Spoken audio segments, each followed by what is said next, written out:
Welcome back to RDTV.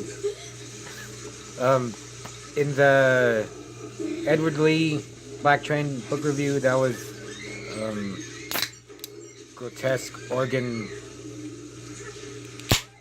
defilement or displacement. God, that was them in the background. So now I'm gonna review Tough to Kill, 1979. From Joe D'Amato, the man who brought you such films as Erotic Nights of the Living Dead and Emmanuel and the Last Cannibals, comes a mercenary film like no other. I mean, he also did Cannibal Holocaust. Cheers, Joe.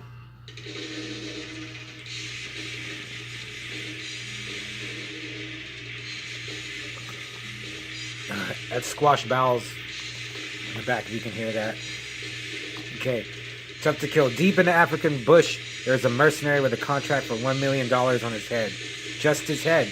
The rest of him will be vulture meat. The hitman infiltrates an attack squad to stop the butchering renegade mercenary. But with all the cash up for grabs, everybody on the squad wants a cut of the loot. War-hardened killers will double-cross each other in a devious race to hack off the prize. English language version. Starring Luke Miranda, Donald O'Brien, Percy Hogan, Lawrence Stark, written by Sergio Donati, and Joe D'Amato, directed by Joe D'Amato. Look at the disc. This looks awesome.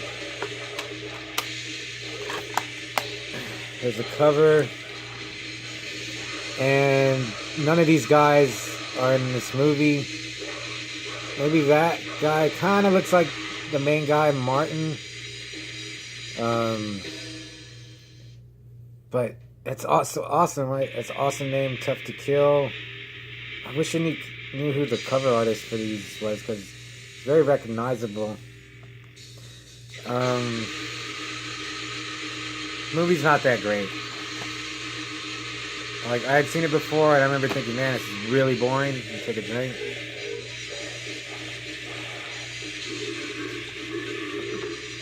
But I just watched it a little while ago, and it's good. It's just not what that depicts, or even on the back. You don't see one vulture eating the guy's corpse. You don't even think about chopping. It's not about his head. They're trying to take him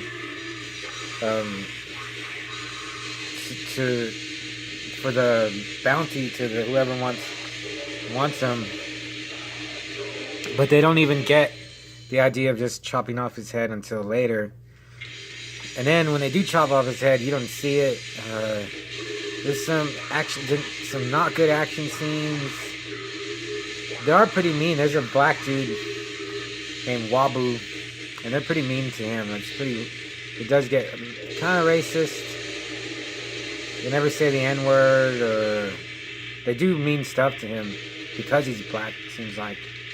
So there is a little bit mean-spiritedness. There's a guy who carries around a rabbit.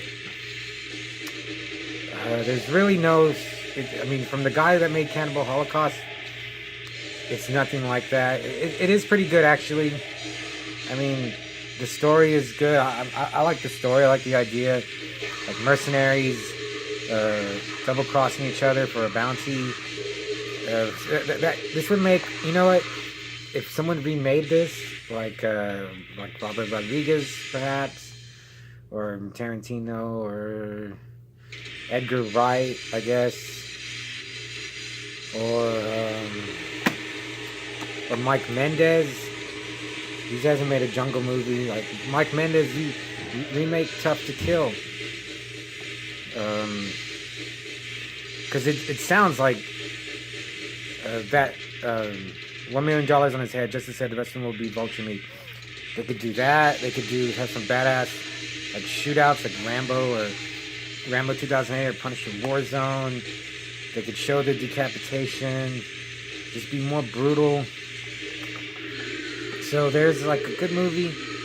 In there, there's no gore. There's no like squib shots. They like knock each other around a little. There's a twist ending, which is pretty good. Actually, like, I kind of knew what was, because I'd seen it once before, but I really didn't remember it. But then I was okay. I know what's gonna happen. But I wish I would have paid attention the first time, because then it would have been even better.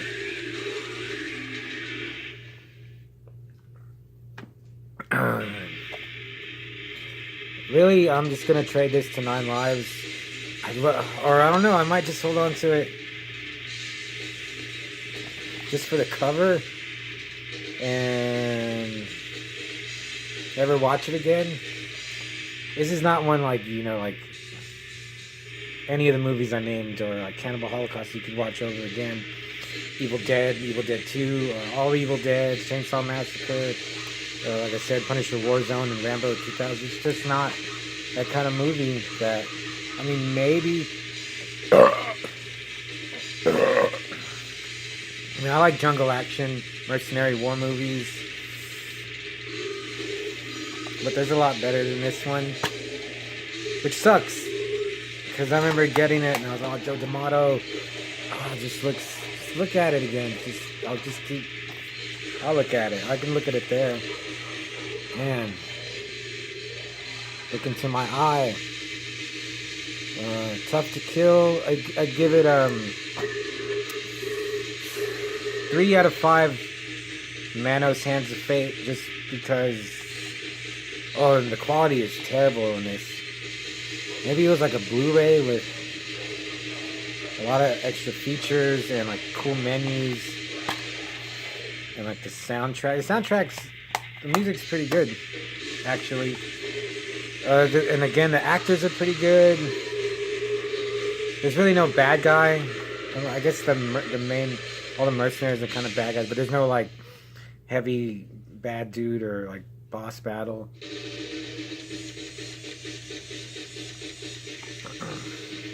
Yeah, like Planet Terror, Hateful Eight, Minority Report. There's just so many movies that I could watch over and over again, and Tough to Kill wasn't one of them. Sad to say, because I really wanted to like this movie. That's about it for Tough to Kill, unless you're just like a completist for Joe D'Amato or like jungle action movies. And if like for $5, you just watch it and then throw it as hard as you can into the jungle, or keep it for the cover. Look at those muscles and those guns. It looks so cool. I think it's gonna be a good movie, but it's not the greatest. That dude is nowhere to be found, or this guy, or that guy. It looks like, could have been not even as good as like RoboWar or whatever. I'll keep droning on about that. I just thinking if Brett Brown had been in this, screaming, shooting out have been something. But yeah, 3 out of 5 Manos Hands of Fate. See you later, Torgo.